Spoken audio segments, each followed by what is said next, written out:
Hello, good afternoon and good evening sa man sulok ng daigdig, ano? Pag-usapan natin yung pagka-appoint ni General Torre, General Torre. So, observation. Yun din. Observation ninyo. Ito, pakinggan natin muna ang reaction na mga ni General Macanas kung magkapares kami ng opinion. Because we are coming from the Armed Forces of the Philippines. General Macanas serving for more or less 35 years in government, in armed forces. Ako naman ay more or less 40 years serving the Filipino people. Okay? So pakinggan natin kung ano ang magkaibang opinion namin. Magandang araw mga kaibigan. Okay. Bigyan natin ng reaction opinion itong post ni E.P. Hugalbon 4 hours ago. Sabi niya, "Good morning, Spokes Harry Roque. You and General Bantag are the next project of Chief PNP." Ito may article ang Manila Bulletin, Manila Times. Yung PNP Chief Roque arrest, one of my priorities. So, tinignan ko, dito, meron nga Manila Times. Itong article nila, the new Philippine National Police Chief Major General Nicolas Torre III vowed to bring fugitive Harry Roque to justice. A day before he was to take over as the 31st PNP head, Torre told the Manila Times that among the pressing concerns is to eventually bring back the former presidential spokesman to the country. He said he will also focus on the arrest of former Bureau of Corrections Chief General Bantag. Okay, so, kanina, nag-take over na as PNP Chief si General Torre. Ang isang magandang sinabi niya, sa bagong Pilipinas, ang gusto ng pulis, ligtas kayo. Sana maging totoo yun, sana magdilang anghel siya. Kasi ang mamamayang Pilipino gusto ng tahimik na pamumuhay. Kahit mahirap ang buhay, kahit nagdildil ka na lang sa asin, sanay ang Pilipino sa hirap. Kailangan may delikado yung naglalakad lang sa lansangan, bigla kang may mangyaring masama. So gusto ng mamamayang Pilipino yung maibalik yung sense of security noong panahon ng Duterte administration. Okay, so sana maligtas ang sambayan ng Pilipino sa pamumuno ni General Torre as PNP Chief. Okay, dito tayo sa dalawang aresto na kanyang i-focus. Unahin muna natin si General Bantag, kay spokesman Harry Roque, more on diplomatic effort na yun pag na-disapprove asylum application ni Atty. Roque, okay, talaga madali siyang mahuli. Katulad din kay ex-Congressman Arnie Teves na disapprove yung asylum application niya sa East Timor. Kaya yun, pabalik siya. Kaya it all depends. Ang paghuli kay Atty. Roque hindi na nakasalalay sa galing diskarte ni General Torre sa paningin. It all depends on the decision of Dutch government. Once na approve yung asylum application niya is wala na. Kahit ano pa ang gawin, kahit ilang PNP chief pa yan, magre-retire na lang si General Torre, hindi nila mahuli. Okay, so ang real challenge ni General Torre ngayon ay kung paano niya arestuhin si General Bantag. Ang tanong, mag 3 years na nagtatago si General Bantag. Ang tanong, nasaan siya? Sabi ng DOJ nung last year ba yun, na alam daw nila kung nasaan. Kaya lang medyo nag-iingat sila dahil very risky na huliin. Alam nila yung general location. Kaya lang very risky daw. So, saan ba yung general location na yun? Na bakit very risky na the government has all its resources, manpower. Nandiyan ang buong AFP, PNP. Bakit hindi nila i-employ ang AFP, PNP kung gusto nilang mahuli, kung alam nila talaga ang location ni General Bantag? So, yan ang malaking challenge kay General Torre ngayon. Paano niya, ilang PNP chief na, panahon pa yan ni General Acorda, Marbil, tapos na, magre-retire na, ito, ratlo ng PNP chief. So, magalingan na ngayon. May nabasa kong comments nung kasagsagan pa ng manhunt kay General Bantag. May nagsuggest na magtago daw si General Bantag doon sa hanging coffins. Hanging coffins sa Sagada. Kasi very unlikely na kasi hanging coffins yun kung hindi pa kayo nakapunta ng Sagada, ay highly recommend magbisita kayo. Napakagandang lugar ang Sagada. Very beautiful. Tapos very historic yung hanging coffins nila. Grabing kultura nila doon. Ano pa yung basta magtago daw sa hanging coffins. Mayroon din akong nabasa na, Sir, mahirapan silang huliin si DJ Bantag dahil nakatago siya sa aming mga puso. So,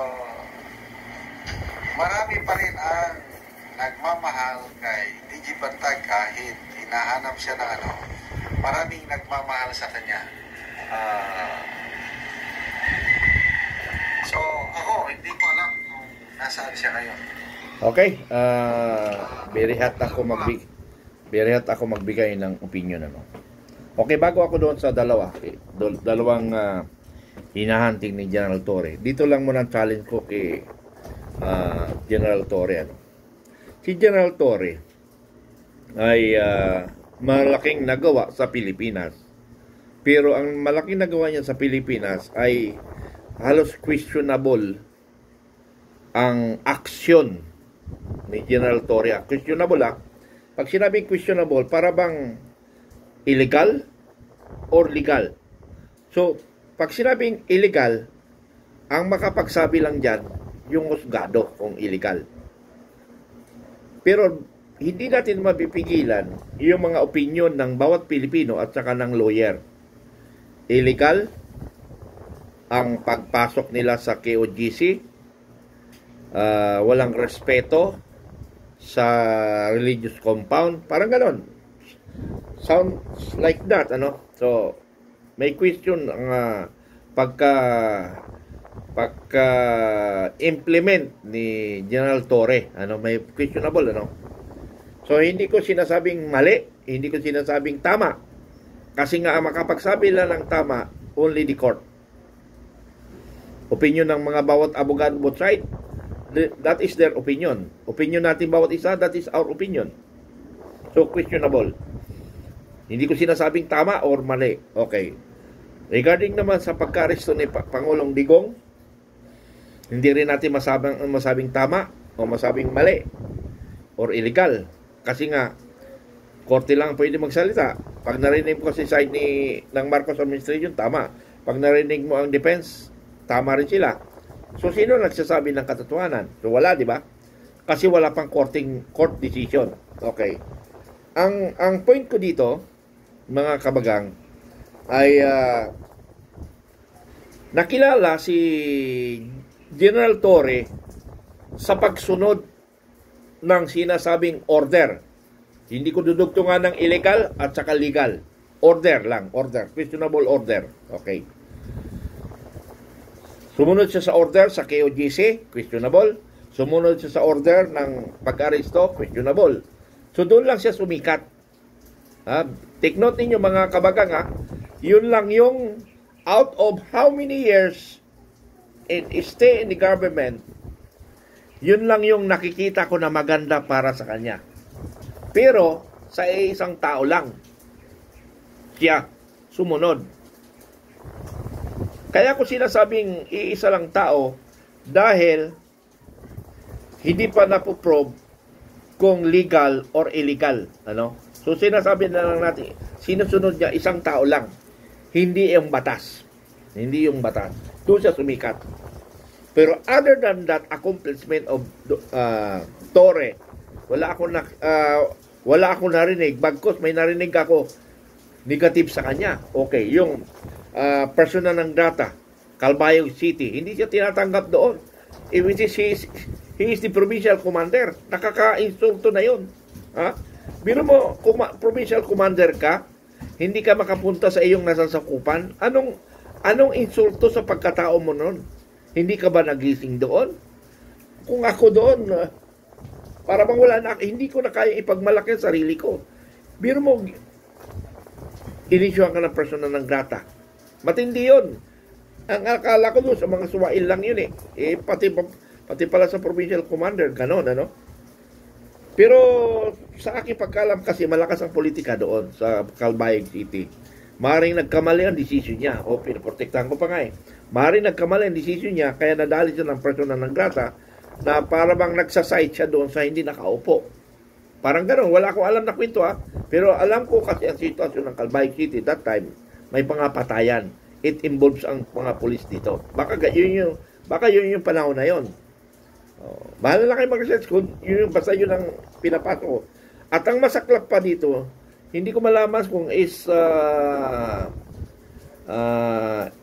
command, yung Eastern Command sa Quezon City, nakaposisyon niya as deputy yata. Questionable ang kanyang action. Para bang doon, narelibre siya. Kasi questionable siya. Hindi ko matandaan na yung kaso niya doon. Sa Quezon City, sa Eastern Command, So, may sabihin, wala akong nakitang magandang accomplishment bagkos kasiraan niya pa. Ito lang dalawang medyo high accomplishment but sumusunod siya sa isang tao lang. Hindi ang batas. Okay. So parang hindi ako convincing sa tapang, sa galing, sa performance ni General Torre, Pero ito ang challenge ko, General Torre, sa iyo, Ito ang challenge ko kay General Torre. Gusto mong magpasikat? Nagpasikat ka na sa KGC, nagpasikat ka na rin kay Pangulong Duterte, sikat ka na, di ba? Alin ang gusto mong maging sikat ka na paghati-hatiin, i-divide mo ang Pilipino or ipagkaisa mo ang Pilipino? Bakit yun ang question ko ngayon sa iyo, mga General Torre, yung ginawa mo sa KOJC, sinubdivide mo ang Pilipino. Because yung action mo is medyo questionable, Okay, yung pagkahuli mo kay Duterte, mas lalong lumala. Tingnan mo, naging province ng Daig, naging extra province na ng Pilipinas yung Daig. Andun ngayon ang mga Pilipino sa Netherlands. Nandun. Nagtatayo na sila ng probinsya doon. Noon, sinasali si Duterte, province of China, ang Pilipinas. Ngayon, ikaw rin. Ikaw pong Bung Marcos, General Torre, ginawa mong probinsya ang dahil sa kagagawan mo. Sumunod ka sa decision. So that is your pinagati mo ang Pilipino. Now, I challenge you, bakit hindi ka mag-focus sa peace and order? Peace and order. Bakit hindi ka mag-focus? Kasi once pinukos mo ang peace and order, makakabawi ka sa baho ng pangalan mo. Yes, mabango ang pangalan mo sa isang side. Pero dito sa side, mabaho ka. Eh, ano ngayon ang porsyento? Nakarang eleksyon, mapatunayan doon na mas maraming naniniwala sa side ni Duterte kaysa Pangulong Marcos. So, ikumpara ko sa iyo, mas maraming galit sa iyo kaysa natutuwa sa iyo. Yun lang yun, di ba? So, I suggest sa iyo, General Torre, hindi naman ako nagmamagaling. Opinion ko ito bilang isang mamamayang Pilipino na nagbabayad ng taxes. Bakit hindi peace and order ang gagawin mo? Na yung para bang katulad ng panahon ni Pangulong Duterte na feeling secured ang Pilipino noon. Hindi kinakabahan. Hindi kinakabahan ang kababayan nating Pilipino noon. It because they are protected ng security, ng police or military. Protected sila kaya hindi sila kinakabahan. Dahil alam nila pag hindi nagpatupad ng ang autoridad sa kanilang responsibility, may kalalagyan sila. Kaya feeling secured ang Pilipino noon, time of Duterte. Why not? You are the police officer, police power. Why not you focus your leadership on peace and security? Bigyan nyo munang protection ang bawat Pilipino at maramdaman nila na they are protected, makakabawi ka. Makakabawi ka. Na mali ang pag-interpret sa iyo. Na you are only following one order or one illegal order. Illegal order. Now, kung yun ang focus mo ngayon, see to it that the Filipino are all secured. Like yung sa administrasyon ni Duterte na feeling secured sila. Hindi sila kinakabahan. Ang mga anak nila, lalo ang babae, hindi nakakabahan kasi nga alam nila, protektado sila. At ang mga kriminal, may takot. Ngayon, may takot bang kriminal? Wala. Ang drugs ngayon, wala. Kulang ang takot nila. So, yun ang challenge ko, General Torre. Yung gano'n sana ang iyong mind of set na bilang isang pinuno ng PNP. Your leadership focus on peace and order. Huwag mo pakialaman yung mga political action. Ibigay mo na sa iba yan. Sino kayo pagkatiwalaan? Mga police officer, Ibigay mo yan because you are now a chief of police of the national leadership. So, hindi mo na trabaho yun, Tandaan mo yan. You focus your leadership on national level to provide security of the Filipino people as a whole, not as individual. Hayaan mo na kung sino yung lalabas na parang katulad mo rin. Tingnan natin kung mayroong katulad mo na gagawing uto-uto ng gobyernong ito. Tingnan natin. Dahil kay General Marbelo, nag-retire siya, hindi siya uto-uto. Hindi siya lumalabas sa uto-uto. Siya be respected siya ng mga national level. Hindi siya mapakailaman. Ang isa lang ang mali niya doon. Yung sinasabi niya, drugs is not illegal. Yun lang yung pagkasira ulo ni General Marbel na sinasabi niya ang droga hindi masama. Yun lang yun. Yun lang yung kapalpakan niya. Pero other than that, takot sa kanya ang mga politician. Even Marcos. Hindi niya, even other secretaries, alanganin sila kay Marbel. Baka bumaliktad to, takilid tayo. Now, you prove, General Torre, na hindi ka ganon. May chance ka pa to recover your reputation. I'm salute, General Torre. You recover. Salamat mga kabagang Pilipino.